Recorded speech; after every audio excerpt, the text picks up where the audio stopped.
कायदे आज़म की दूरअंदेशी और पेश बीनी थी कि तकसीम हिंद से पहले 1945 में इन्हें कौमी एयरलाइन के क़याम का एहसास हुआ। लिहाजा कायदे आज़म ने माली मामलत के लिए मिर्ज़ा अहमद असफ़हानी और आदम जी दाऊद से रब्ता किया और तरजीही बुनियादों पर एयरलाइन के क़याम के लिए कहा। 23 अक्टूबर 1946 में नई एयरलाइन का क़याम ओरिएंट एयरवेज के नाम से अमल में आया, जो कि इब्तदाई तौर पर कलकत्ता में रजिस्टर्ड हुई। महदूद सरमाए के साथ ओरिएंट एयरवेज एक निजी मलकियत की कंपनी थी। मुसलसल नुकसान में रहने की वजह से ये उम्मीद नहीं रखी जा सकती थी कि ये अपने वजूद को बरकरार रखते हुए तोसी कर सकेगी। लिहाजा हुकूमत पाकिस्तान ने तजवीज़ किया कि ओरिएंट एयरवेज को नई कौमी एयरलाइन में जम कर दिया जाए। 11 मार्च 1955 में ओरिएंट एयरवेज हुकूमत पाकिस्तान की तजवीज़ करदा एयरलाइन में जम हो गई और इसका नाम पाकिस्तान इंटरनेशनल एयरलाइन यानी PIA रखा गया। 1970 की आखिरी दहाई में PIA ने अपने बेड़े में बोइंग 747 का इजाफा किया और PIA का शुमार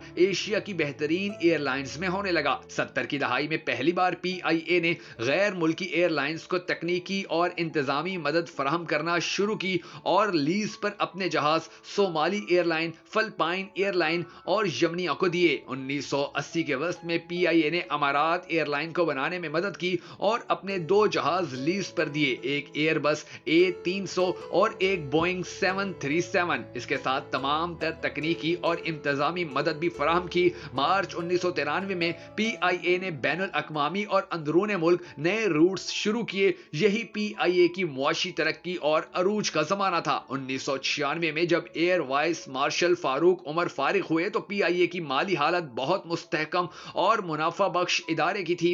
इनके जाने के बाद PIA जवाल पजीर होना शुरू हो गई। PIA ने माली साल 2020 में 2.4 अरब रुपए का मुनाफा हासिल किया, जबकि ऑपरेशनल नुकसान का तखमीना तकरीबन 6.8 अरब रुपए रहा। सियासी तकर्रियां, मनपसंद चेयरमैनों का तकर्रर, महंगे तरीन लीज पर जहाज और एक सोची समझी प्लानिंग के तहत निजकारी से पहले ही रूट्स को बेचा गया। निजी एयरलाइनों के मालकान को PIA का चेयरमैन बनाया गया। मार्च 2007 में तारिक सईद करमानी से जबरदस्ती इस्तीफा लिया गया और जफर खान को चेयरमैन बना दिया गया। तकनीकी और इंतजामी अफराद को यूनियन बाजी में झोंका गया।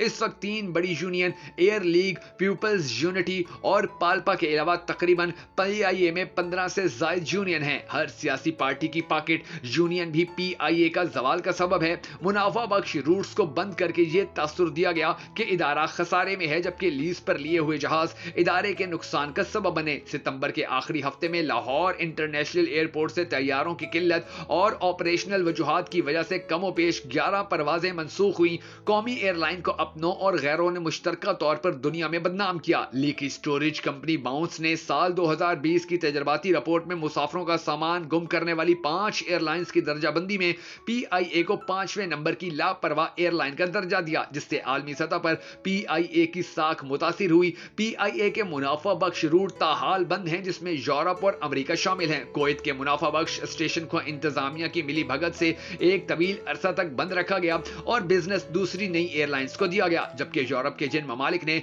PIA की परवाजों पर पाबंदी आयद की थी, हनोज उनके तहफ्फुज़ात दूर नहीं हुए। कौमी असम्बली में सितंबर के आखिरी हफ्ता के इजलास में एक मरतबा बताया गया कि इन यूरोपीय ममालिक का वफद 15 नवंबर को ऑडिट करने पाकिस्तान आएगा। मुल्की इदारों में सियासी मनपसंद और इंतजामी अमूर से नाबलद अफसरान का तकर्रर अदालों के जवाल की एक दास्तान है, जिसमें PIA के अरूजो जवाल की दास्तान फिक्र अंगेज है। कौमी इदारों में बासलाहियत और गैर जानिबदार अफराद का तकर्रर ही दास्तान जवाल का बेहतरीन हल है, वरना यकीन जानिए जिस तरह PIA आज जवाल का शिकार है, इसी तरह पाकिस्तान के और इदारे भी जवाल का शिकार होते रहेंगे।